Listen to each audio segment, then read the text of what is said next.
If we try to, we can make it. But don't we ever just take some chances and stop your thinking and start your living. Get your shoes on, we're going dancing. Welcome to our channel. ভিয়েতনামের সাপা শহরের day 3-তে আমরা পৌঁছে গেছিলাম ভিয়েতনামের highest mountain peak ফ্যান্সিপানে। সকাল সকাল breakfast সেরে hotel থেকে গ্র্যাব নিয়ে আমরা পৌঁছে গেছিলাম ফ্যান্সিপানের কেবল কার স্টেশনে।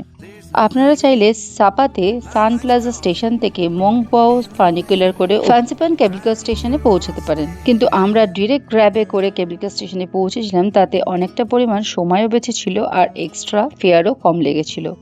এখান থেকে আমরা শুধুমাত্র কেবল কারেরই টিকিট কেটেছিলাম। এখান থেকে কেবল কার করে কেবল কার স্টেশনে পৌঁছে কিছুটা উপরে উঠে ফ্যান্সিপানের একদমই পিকে উঠতে আবার আপনাকে ফেনিকুলার নিতে হবে, কিংবা 600 থেকে 650 সিঁড়ি উপরে হেঁটে উঠতে পারবেন। কিন্তু আমরা ঠিক করেছিলাম প্রয়োজন বুঝে উপর থেকেই না হয় আবার ফেনিকুলারের টিকিট কালেক্ট করে নেওয়া যাবে। তাই জন্য এখান থেকে শুধুমাত্র কেবল কারের টিকিট কেটেছিলাম, যার প্রাইস পড়েছিল 8,50,000 ভিয়েতনামিজ ডং। এই টিকিটের সঙ্গে যদি আপনারা লাঞ্চ বাফেট অ্যাড করতে চান তাহলে 1,10,000 করে পড়বে। আর যদি কেবল কার, রেল, বাফেট সবকিছুর কম্বো প্যাকেজ নিতে চান তাহলে 1,03,70,000 করে পার অ্যাডাল্ট পার্সন পড়বে। এখানে 140 সেন্টিমিটারের উপরে সমস্ত বাচ্চাদেরই অ্যাডাল্ট হিসেবে ধরা হয়, আর 140 সেন্টিমিটারের নিচে বাচ্চা হলে কেবল কারের জন্য 5,50,000, কেবল কার লাঞ্চ বাফেটের প্যাকেজ নিলে 7,50,000, আর সবকিছুর একসাথে কম্বো প্যাকেজের জন্য 1 মিলিয়ন করে পড়বে। এই ফ্যান্সিপানকে ইন্দোচীনের ছাদ বলা হয়। সমুদ্রপৃষ্ঠ থেকে 3,143 মিটার উঁচুতে অবস্থিত ভিয়েতনামের এই সর্বোচ্চ চূড়াটি যেন মেঘের রাজ্যে এক টুকরো স্বর্গ। কেবল কারের টিকিট কেটে আপনি সান ওয়ার্ল্ডে প্রবেশ করলেই দেখতে পাবেন অফুরন্ত চারিদিকে নেচার ভিউ, চারিদিকে গাছ, গার্ডেন, তার সঙ্গে বিভিন্ন ধরনের ফুল এবং ক্যাকটাসের গাছ, আর তার সঙ্গে রয়েছে এক টুকরো ভিয়েতনামের ভিলেজ লাইফ। প্রত্যেকটা কোণা এত সুন্দরভাবে সাজানো যে আপনি সেগুলো ক্যামেরাবন্দি না করে পারবেনই না। This might be my only chance to leave. Let's not miss this opportunity. We feel crazy.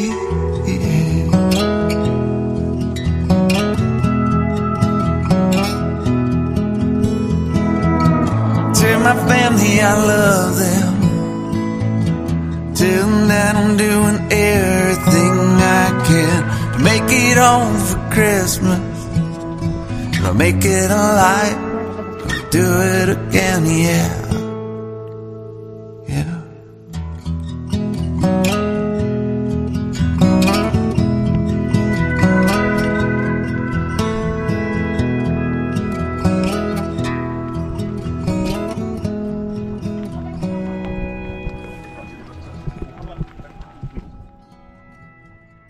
আর আপনারা যদি রোমাঞ্চ ভালোবাসেন তবে মেঘভেদ করে উপরে ওঠার এই যাত্রা আপনার সারা জীবন মনে থাকবে। কেবল কারে চড়ে বিশাল সবুজ উপত্যকা আর পাহাড়ের এই দৃশ্য চোখ জুড়িয়ে যায়। আর চূড়ায় পৌঁছানোর পর শুধু প্রাকৃতিক সৌন্দর্যই নয়, এখানকার শান্ত পরিবেশ ও আধ্যাত্মিক আবহ আপনাকে মুগ্ধ করবে। মেঘের উপরে দাঁড়িয়ে থাকা এক বিশাল বুদ্ধ মূর্তি যেন এক পরম শান্তির প্রতীক। আপনারা জানেন কি, ভিয়েতনামের সরকারের 2019 সালের আধুনিক পরিমাপে এটি আগের ফ্রেঞ্চ হিসেবে চেয়েও 4 মিটারের বেশি উঁচু পরিণত হয়েছে। এটি হোয়াং লিয়েন সন পর্বতমালা ও লাওকাই প্রদেশের উত্তর পশ্চিম দিকে ভিয়েতনাম সাপা শহরের থেকে প্রায় 9 কিলোমিটার দূরে। বাস্তুতন্ত্র ও জীববৈচিত্র্য অনুযায়ী ফ্যান্সিপান এটি হোয়াং লিয়েন ন্যাশনাল পার্কের অন্তর্ভুক্ত। এখানে প্রায় 1,680 প্রজাতির উদ্ভিদ রয়েছে, যার মধ্যে বিরল রডোডেনড্রন এবং বহু বছরের প্রাচীন রেইন ফরেস্ট গাছপালা অন্যতম। বিজ্ঞানীদের মতে আজ থেকে প্রায় 250 বছর বা 2060 মিলিয়ন বছর আগে প্যালিজোইক এবং মেসোজোইক যুগের মাঝামাঝি সময় এই পর্বতটি প্রাকৃতিকভাবে গঠিত হতে শুরু করে। হিমালয় পর্বতমালা গঠনে টেকটনিক প্রক্রিয়ার সাথে এর গভীর সংযোগ রয়েছে। স্থানীয় হোয়াইট হমং ভাষার শব্দ অনুসারে হুয়া জিন প্যান, যার অর্থ হলো বিশাল টলমলে পাথর বা পাহাড়ের ঘাস কাটা আকৃতির কারণে আদিবাসীরা এই নাম দিয়েছিল। আবার কেউ কেউ মনে করেন 1905 সালে ফরাসিরা সীমানা মানচিত্র তৈরিতে সাহায্যকারী ভিয়েতনামি ভূগোলবিদ ফান ফ্যান সনের নামে থেকে অপভ্রংশ হয়ে এটি ফ্যান্সিপান নাম হয়েছে। 1905 সালে ফরাসি পর্বতারোহী এবং ভূগোলবিদরা প্রথম অফিসিয়ালি এই পর্বতচূড়া জয় করেন এবং সেখানে একটি সীমানা স্মারক স্থাপন করেন। এরপর থেকেই ফরাসিরা নিকটবর্তী সাপা শহরটিকে তাদের গ্রীষ্মকালীন অবসর কেন্দ্র হিসেবে গড়ে তোলেন। পাহাড়ের চূড়ায় যে বিখ্যাত মেটাল পিরামিড বা ল্যান্ডমার্কটি দেখা যায়, সেটি প্রথম 1985 সালে সোভিয়েত ইউনিয়নের প্রকৌশলীরা স্থাপন করেছিলেন। দ্বিতীয় বিশ্বযুদ্ধে নাৎসি জার্মানির বিরুদ্ধে সোভিয়েতের বিজয়ের 40 বছর পূর্তি স্মরণে এই পর্বতারোহণ স্মারক স্থাপন করা হয়েছিল। 2016 সালের আগে ফ্যান্সিপান জয় করা ছিল অত্যন্ত কঠিন ও বিপজ্জনক অ্যাডভেঞ্চার। সাপা থেকে ঘন জঙ্গল ও খাড়া পাহাড় বেয়ে চূড়ায় গিয়ে ফিরে আসতে প্রায় 4 থেকে 6 দিন সময় লেগে যেত। বর্তমানে 2016 সালে ভিয়েতনামের বিখ্যাত সান গ্রুপ বা সান ওয়ার্ল্ড ফ্যান্সিপান লিজেন্ড কেবল কার প্রকল্প চালু করে। এর ফলে 4 দিনের কঠিন পথ এখন মাত্র 15 মিনিটেই মেঘের উপরে রোমাঞ্চকর যাত্রায় রূপ নিয়েছে। এটি বিশ্বের দীর্ঘতম নন স্টপ 3 রোপ কেবল কার গিনেস ওয়ার্ল্ড রেকর্ড ধারণ করেছে। একদম চূড়ার ঠিক নিচে বর্তমানে তৈরি করা হয়েছে বৌদ্ধ সংস্কৃতির এক বিশাল আধ্যাত্মিক কেন্দ্র, যেখানে রয়েছে ভিয়েতনামের সবচেয়ে উঁচুতে অবস্থিত 21.5 মিটার দীর্ঘ বিশাল ব্রোঞ্জ বৌদ্ধ মূর্তি এবং কিম সন বাও থাং প্যাগোডা। কেবল কার থেকে নেমে ঘন কুয়াশা ও মেঘাচ্ছন্ন পরিবেশে অনেকটা সিঁড়ি দিয়ে উপরে ওঠার পর আমার মেয়েরা বলল আর উপরে উঠতে পারবো না। আর ওদিকে সেকেন্ড ফানিকুলারের লাইন ছিল প্রচুর। তাই আমার মেয়েরা ও হাজবেন্ড বলল দরকার নেই, আমরা এখানেই ক্যাফেতে বসে রেস্ট করছি, তুমি যদি যেতে পারো তো যাও। তো আমি আমার অদম্য উৎসাহ ও সাহস নিয়ে সামনের 650টি পাহাড়ি সিঁড়ি পেরিয়ে ভিয়েতনামের সর্বোচ্চ পাহাড়ের চূড়ায় ওঠার আনন্দ নিয়ে পা বাড়ালাম। Put every worry in the bottle, sitting up on the shelf. Yeah, be good to yourself.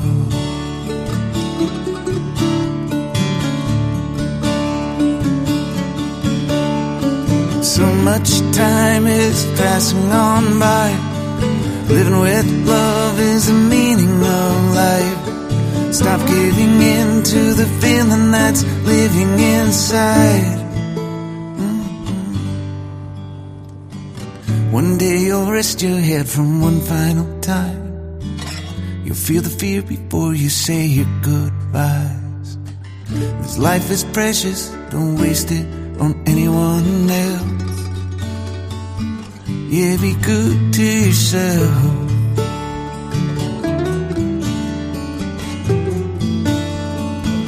Yeah, be good to yourself.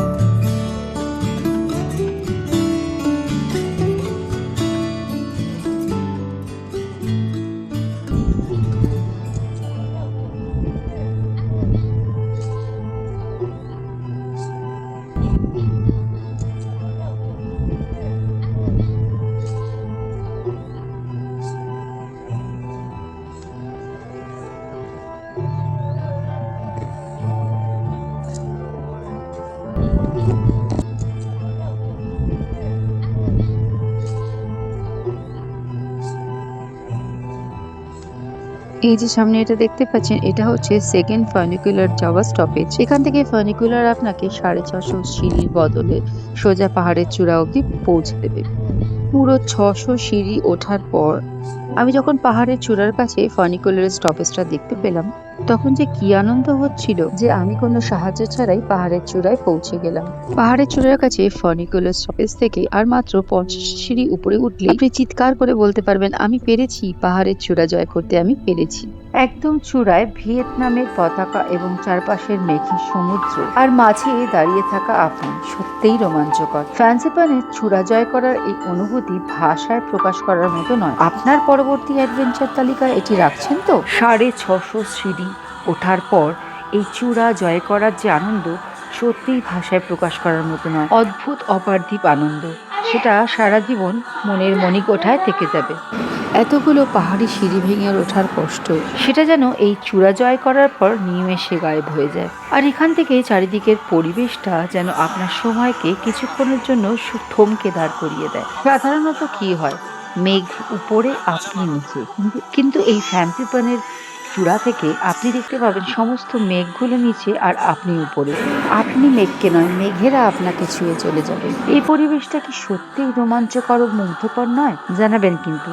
আর কারা আপনারা আসতে চান এই ফ্যান্সিপানের পাহাড়ের চূড়া জয় করতে, অবশ্যই আমাকে কমেন্ট জানাবেন। আর এই অফুরন্ত আনন্দ উপভোগ করার পর আমরা সবাই মিলে আবার কেবিল কার করে কেবিল কার স্টেশনে পৌঁছে গেলাম। সেখান থেকে আসার সময় উপভোগ করলাম ভিলেজ লাইফ, তার সঙ্গে নেচার লাইফ। সবকিছু মিলিয়ে মিশিয়ে দিনটি সত্যিই আমার অ্যালবামে রাখার মতো। যদি আবারও কোনোদিনও ভিয়েতনামে বেড়াতে আসি, তবে সাপার ফ্যান্সিপানকে লিস্টের প্রথমে রাখবো, নিজেকে কথা দিলাম।